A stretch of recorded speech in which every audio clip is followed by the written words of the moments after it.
Today's topic for discussion is habit of plants. There are different types of habits in plants which is discussed here.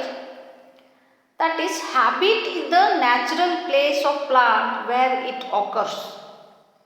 The plants which occur in rainforest, the habitat of those plants termed as rainforest habitat. When plants grow on marshy places, habitat of that plant described as marshy habitat. The forms of plants made on the basis of habitat are discussed below. These are the different forms of plant made on the basis of habitat are, that is number 1 mesophyte, number 2 xerophyte, number 3 saprophyte, number 4 halophyte, number 5 hydrophyte, next succulent plant, then epiphytic plant. These are the different habits of the plant.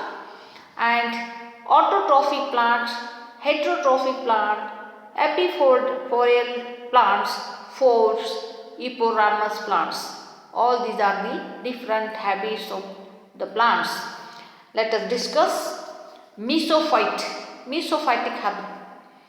The plants that grow on land which do not need very dry or much wet soil to grow. That means the plants which require a moderate amount of water, that are called as mesophytes. Such plants may have broad and thin leaves of various shapes with stomata on lower surface. This is the characteristic feature of mesophyte. Leaf cuticle helps to maintain water balance of plant by restricting excess evaporation of water, that restrict the excess flow of water from plant, that is transpiration, that regulates transpiration. Next, xerophytes, the plants which grow and reproduce and survive normally in dry adverse environmental conditions, that are described as xerophytic plants. The plant shows some modifications of certain plants to avoid excess flow of water from plant. The roots are well developed to absorb plenty of water. The leaves become thick for storage of water. Next, this is the photograph of xerophytic plant. Next, saprophytes, the plants which absorb food material from dead organic matter of plant tissue, are termed as saprophytes.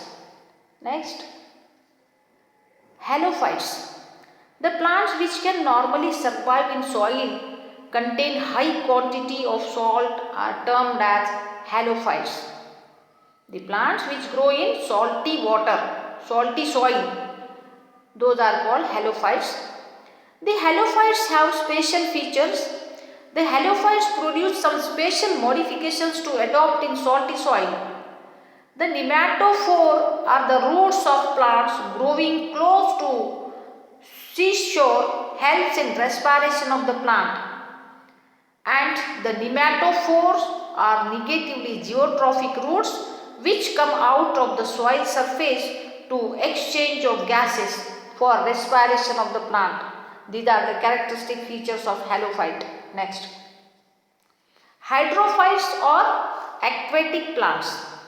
The plants living in water are termed as aquatic or hydrophytic plants or hydrophytes.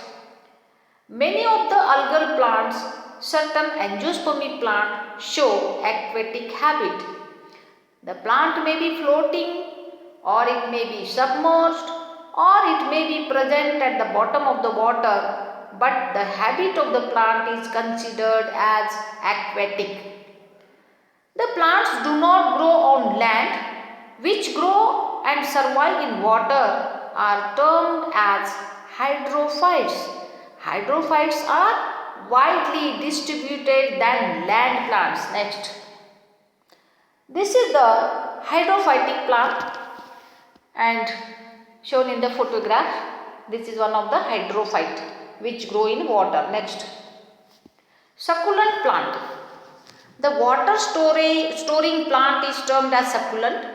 Succulent plants store water in leaves, stem or root.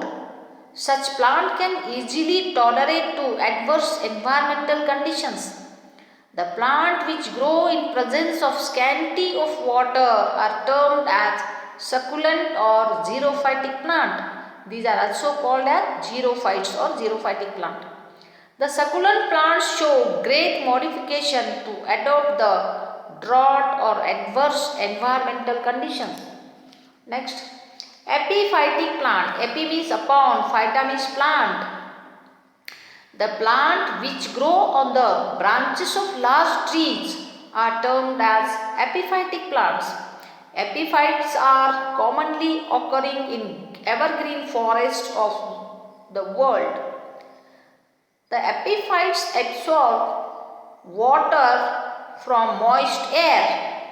The orchis is the example of epiphytic plant. The orchis grow on the branches of large tree. The epiphytic plants get water from air. It possesses aerial roots. The aerial roots absorb aerial moisture for the growth of the plant. Next. This is the photograph of epiphytic plant. Next. Autotrophic plants. The plant which can prepare their own food material are termed as autotrophic plant. All plants prepare food material because all plants is having chlorophyll.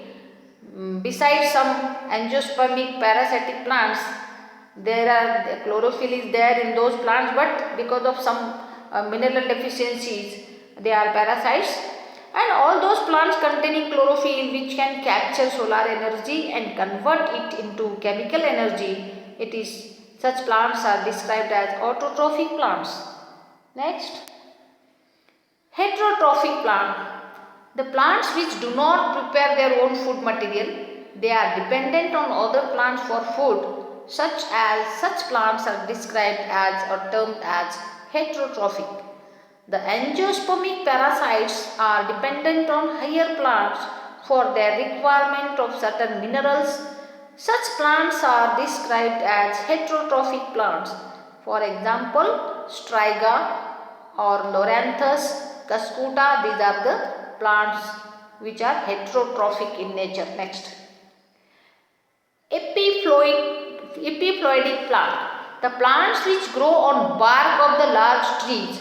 Many orchids grow on bars of large trees, especially in evergreen forests.